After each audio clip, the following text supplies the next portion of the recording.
জয় সত্যহরি।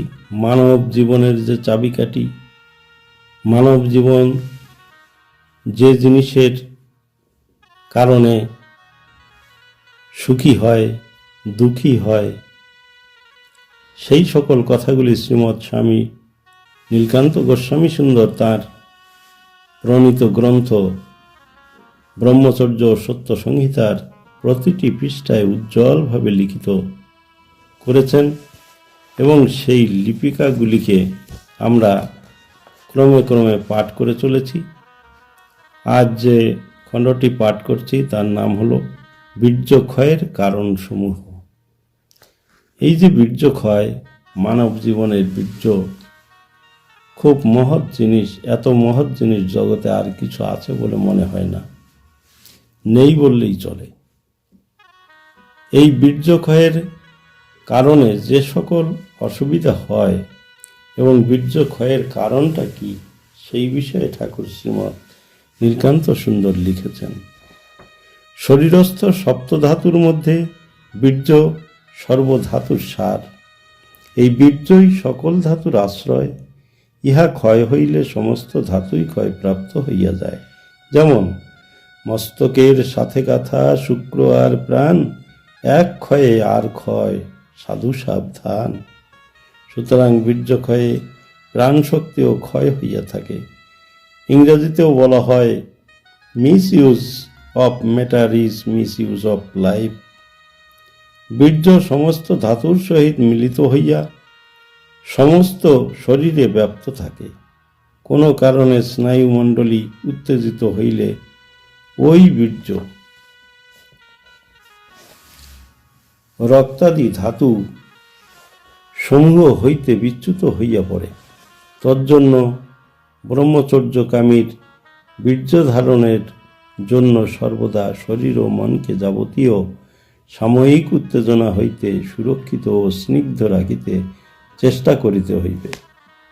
বহুবিধ কারণে জ্ঞাত বা অজ্ঞাত সারে শারীরিক ও মানসিক উত্তেজনা ঘটিতে পারে এবং ঘটিলে বীর্যক্ষয় হইয়া থাকে।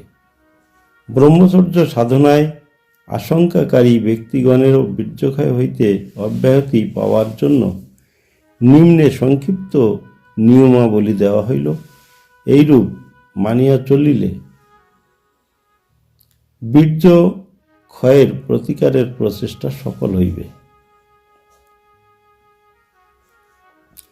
অসময়ে আহার, উত্তেজক দ্রব্য আহার, অতিরিক্ত আহার, বাসি পচা দ্রব্য আহার এবং ঘৃণাপূর্বক আহার,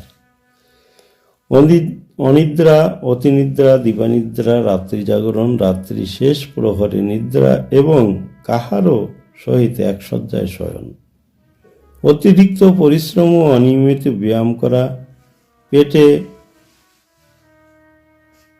ভরা পেটে ব্যায়াম বা পরিশ্রমজনক কার্য করা, ক্ষুধা বা মল মূত্রাদি বেগ সত্ত্বে ব্যায়াম করা, নানাবিধ মাদক দ্রব্যাদি তথা ত্যাগ করা, যথা মদ, গাঁজা, চরস, আফিং এবং অন্যান্য মাদক দ্রব্যাদি। সবচেয়ে মাদকদ্রব্য বর্জনীয় কামিনী কাঞ্চন, বিলাসিতা, পোশাকাদি, বাবুগিরি, নারী অঙ্গস্পর্শ না করা এবং ধস্তাধস্তি না করা, সিনেমা, থিয়েটার যাত্রা, কুসঙ্গীত, দর্শন শ্রবণ না করা, নাটক, নোবেল, কাম, কলা, শাস্ত্রাদি এবং কুদৃশ্য দর্শন না করা, পশু পক্ষীর শৃঙ্গার দর্শন না করা এবং ল্যাঙ্গট বা কৌপিন না পড়া, ভাগবত লীলাদি কীর্তন শ্রবণ করিয়া ভগবত ভাবে সমাহিত না হইলে লীলা কীর্তন শ্রবণ না করাই বাঞ্ছনীয়। কারণ ভগবান লীলা কীর্তনে যদি কেহ কুচিন্তা কুধারণায় লীলা অনুকরণে ব্রতী হয়, তাহা হইলে মানব জীবনে পতন অবশ্যম্ভাবী।